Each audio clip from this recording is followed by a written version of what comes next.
وقتی در کشتی بودم پدرم برم گفت بچه مثل دریای سیاه باش، مثل دریای سیاه سرکش، مثل دریای سیاه توقف ناپذیر و مثل دریای سیاه عمیق.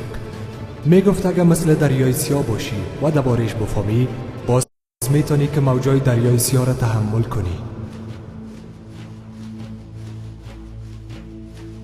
آه پدر جان، چطور امکان داره که در این منطقه به دنیا بیاییم و درباره دریای سیاه چیزی نفهمیم؟ پدر جان، اما ما مثل سایه شعله‌های آتشی یا مثل پرنده تازه در پرواز نیستیم. ما مثل دیوانایی که از دره‌های عمیق خود پایین مندازن یا مثل بچه‌هایی که از کوه‌های غبارآلود راه گریزشان پیدا میکنن نیستیم.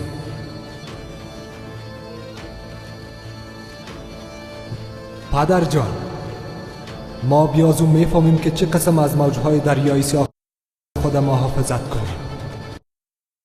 اگر نمیفهمیدیم خیلی چه قسم فریب مردم دنیا را تحمل میکردیم، یا اگر ما نمیفهمیدیم او فریب کارایی که به دریای سیاه دستاندازی کردن به چی حال میرساندیم.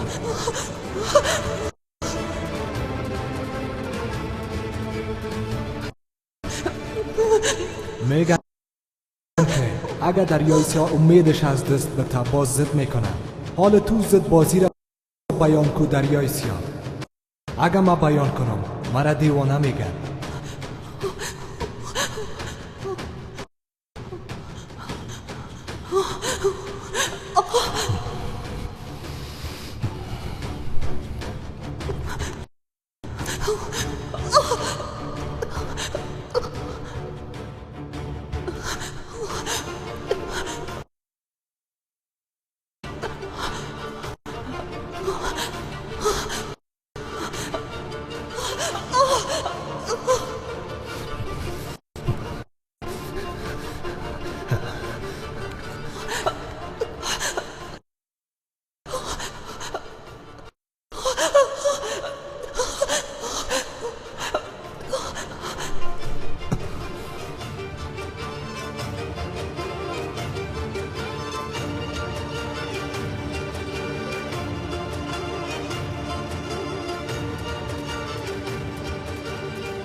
نفس!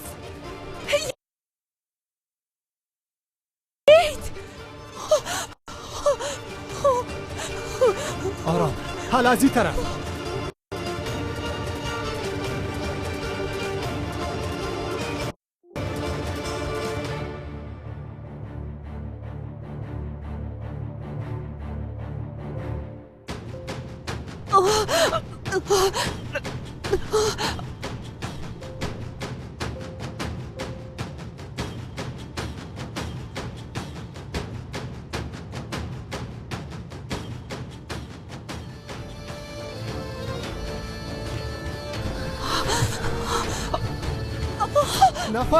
نفس تحمل کن.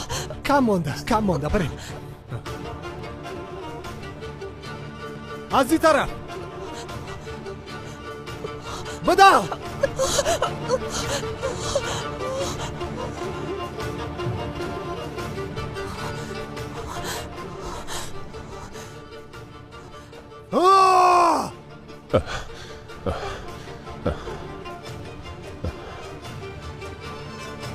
نفس یهید خوب است میاره.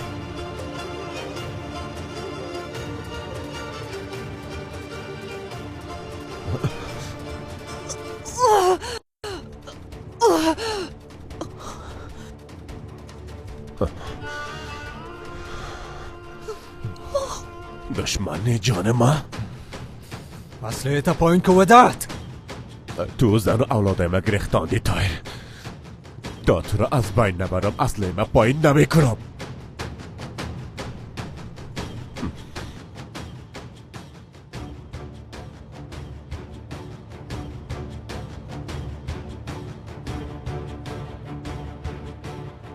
دو روز قبل. او دیگه کی است؟ کی ده او بالا رفته؟ دیگه کی بوده میتونه؟ همو طاهر لوده است رئیس جان. تو احمق تو کاپتان هستی کمه بشر. ده او بالا چی میکنی؟ بیا پایین شو. مفتی طاهر دیوانه. امیر جور کنم پایین میشم رئیس. مچومی لوده است چی از عقل خود از دست داده؟ او بچه گفتم پایین بیا. دائم دمونجا بالا میشی. پایین شو لوده زود شو. حالا پایین شو دیگه. چی گپ است که قوار خطاستی؟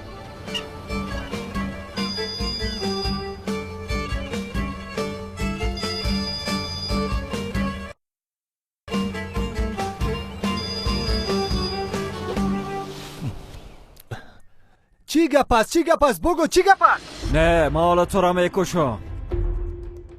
بیادر وقتی ریگ میکشیدیم رسمانش خطا خورد. خب بگو چی میگفتی؟ تو باز خودت دو بالا کشال کردی آدم. نگفته بودم دیگه ده اونجا بالا نشی. لوده هستی چطور؟ لوده خودت سعیست پایین میشم. چرا زنگ زدی؟ چرا زنگ زدیم؟ قرار نبود با استانبول بریم. او را ایلاکو زود بیا دیگه. درست است میایم. درست است. چی کنم که به استانبول برم؟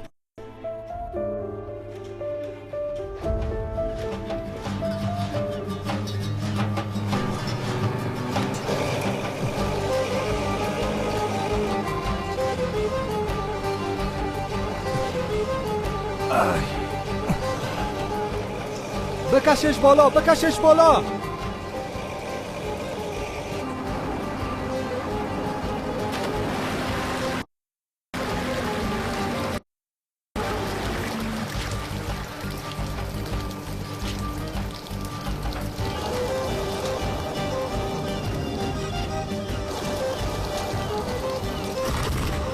کپتان ما به اجازت باید برم. لا حول ولا. از همونجا یک دفعه پایین شو.